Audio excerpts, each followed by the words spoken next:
Assalamualaikum warahmatullahi wabarakatuh. Salam sejahtera untuk kita semuanya. Nah, ini kita coba atasi kembali satu unit aerox di mana motor eh, RPM tinggi atau di gas itu tidak ada tenaga, malah terkesan ngempos atau berebet ya. Jadi untuk awalan atau langsam atau idling speednya atau speed engine-nya itu normal ya. Tapi kalau dibuka gas atau open gas, motor malah berebet, ngempos, tidak ada tenaga. Nah, ini masalahnya. Nah, ini biasanya ada di bagian-bagian terkait, yaitu bagian dari throttle sensor ataupun dari bagian dari konektor ataupun dari sensor-sensor yang terkait dan yang terhubung di MRQS atau di bagian throttle body AC ya. Nah, ini sedang kita tangani ya, terutama kita tertuju di bagian TPS terlebih dahulu. Oke, kita coba ya. Nah, motor nyala, mudah dinyalakan. Langsam juga masih oke. Nah, seperti itu teman-teman. Nah, seperti itu. Nah, itu masalahnya teman-teman. Untuk nyala masih oke, lancar, normal.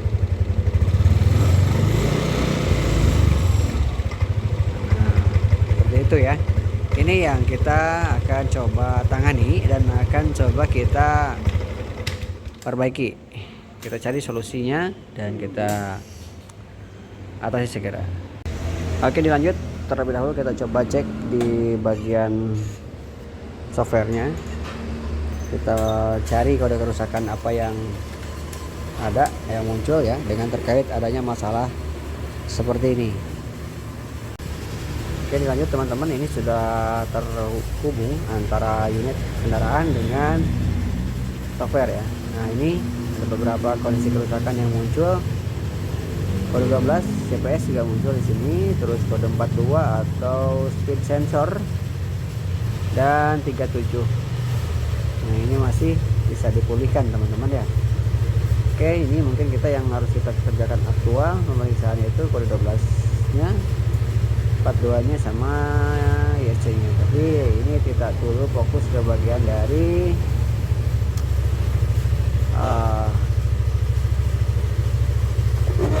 throttle position sensor terlebih dahulu. Kita simpan, kita coba hapus dulu kerusakannya.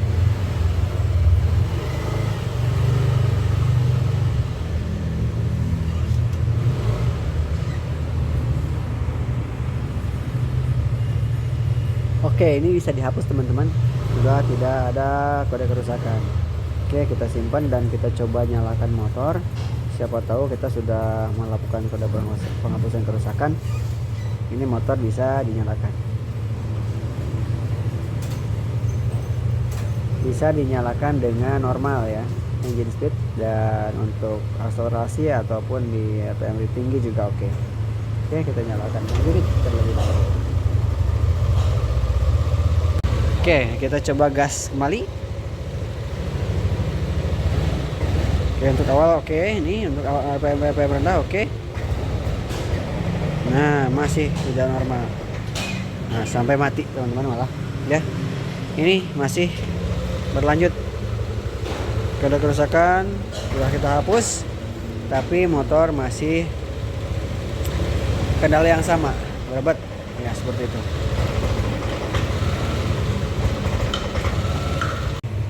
Dilanjut kembali ke pemeriksaan secara aktual ya, untuk bagian konektor ya, terutama tadi kita coba ada kemunculan di sensor atau CKP ya, atau di kode 12-nya kita periksa terlebih dahulu.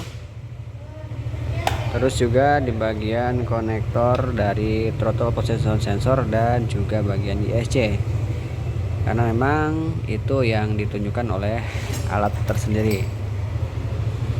Oke, kita periksa.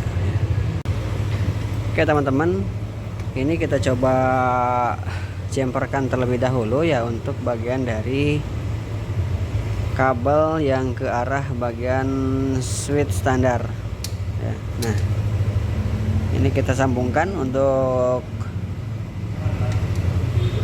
satu persatu. Untuk bagian yang bermasalah kita off kan untuk fungsinya, supaya kita semakin mengerucut masalah ini supaya cepat ditemukan. Oke, kita coba nyalakan, kita coba gas. Oke, masih ya, masih berengpeng.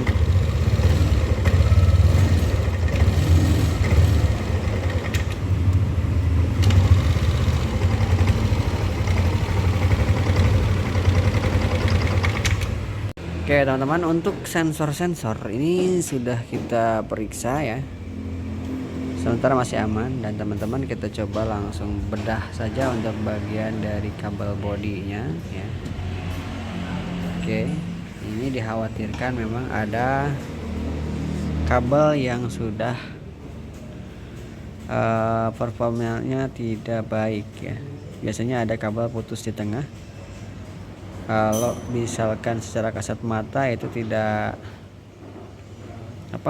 kelihatan ya, tapi memang harus kita bedah satu persatu ke bagian-bagian terkait untuk kabel-kabel yang memang kita curigai.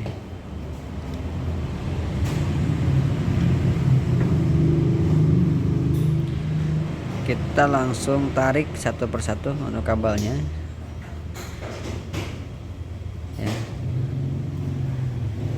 Oke, seperti itu. Nanti kalau misalkan ada bermasalah atau misalnya ada putus di tengah, dengan sendirinya itu lepas. Baik, lanjut kembali teman-teman. Dirasa untuk bagian sensor-sensor semuanya sudah terkondisikan dengan normal. Ini kita coba langsung pemeriksaan ke bagian aktuator ya, khusus di bagian dari fuel pump. Kita periksa kondisi tangki, apakah memang bermasalah ataukah memang dari bagian filternya yang kotor atau bermasalah, atau dari unit fuel pumpnya sendiri yang memang benar-benar tidak berfungsi dengan baik tentunya ya. Dan ini kita coba periksa untuk bagian fuel tank atau fuel pump juga. Oke teman-teman, kembali kita berjibaku dengan masalah ini ya. Ini sudah kita lepas untuk bagian tangki ya, bahan bakar unit Aerox, dan kita bongkar terlebih dahulu ya. Ini untuk bagian dari Oke, kita tuangkan dulu untuk bensin ya. Ini dirasa cukup sebenarnya, bensin nggak ada kurang ya, ini cukup, jadi terendam. Kalau masalah kehabisan bensin sih masih normal. Jadi ini kita periksa saja untuk bagian fuel pumpnya. Kita lihat kondisi dari komponen-komponennya, termasuk dari filter tersendiri. Kita coba pastikan kebersihan dan kinerjanya. Kita angkat ke permukaan untuk bagian fuel pump. Oke teman-teman, kita lihat ya. Oke, ini dari kondisi filternya sudah kelihatan kotor ya. Dan tentunya juga di bagian dari endapan-endapan juga pun sudah mulai terlihat nih. Oke. Dari segi bahan bakar kita lihat takutnya memang ada material tambahan berbentuk cairan atau air yang bisa menjadi hambatan ketika motor melakukan supplier bahan bakar. Oke teman-teman, karena untuk di bagian sensor dan aktuator, bagian-bagian terkait yang kita curigai dirasa tidak ada kendala yang berarti ya, masih dalam top performance-nya ya, jadi masih bagus lah ya. Nah ini kita coba bandingkan untuk injektornya tersendiri ya, supaya kita bisa memastikan apakah injektornya ini yang bermasalah atau dari part lain ya. Oke, Ini kita coba bandingkan.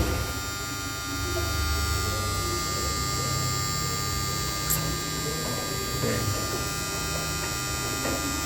Nanti kita lihat hasilnya mana yang lebih tinggi dan mana yang perbedaannya signifikan.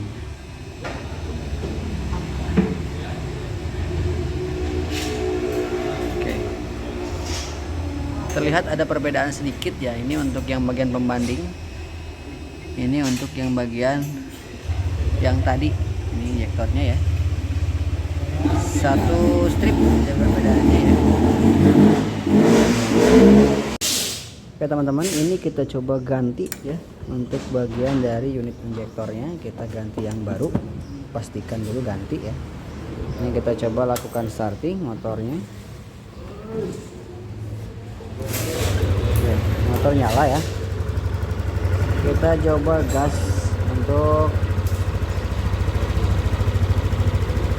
setelah diganti injektor ya.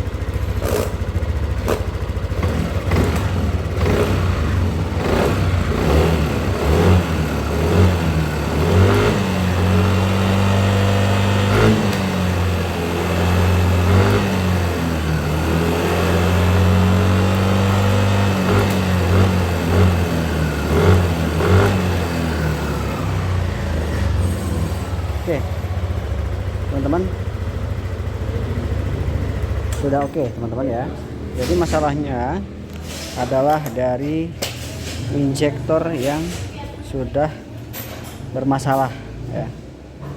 Jadi terasa sebelum kita lakukan ganti injektornya seperti itu kendalanya, dan kita setelah lakukan perbandingan antara injektor lama dan injektor pembanding ada perbedaan yang sedikit mencolok ya.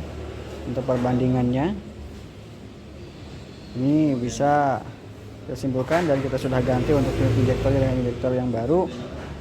Motor sudah kembali ke top performance-nya ya. Jadi ini masalahnya dari unit injektor ya. Jadi teman-teman, jika ada pengalaman atau mengalami hal yang sama dengan kami, silahkan langsung fokus ke bagian injektor saja. Jadi sedikit banyaknya kami menginformasikan supaya teman-teman tinggal memponis saja ke bagian injektor supaya tidak terlalu banyak hal-hal atau part-part lain yang diperiksa. Oke, itu yang kami sampaikan saat ini. Mudah-mudahan bermanfaat di motor-motor khususnya Aerox nih masalah ini. Dari kata wassalamualaikum warahmatullahi wabarakatuh. Sampai jumpa di video yang selanjutnya.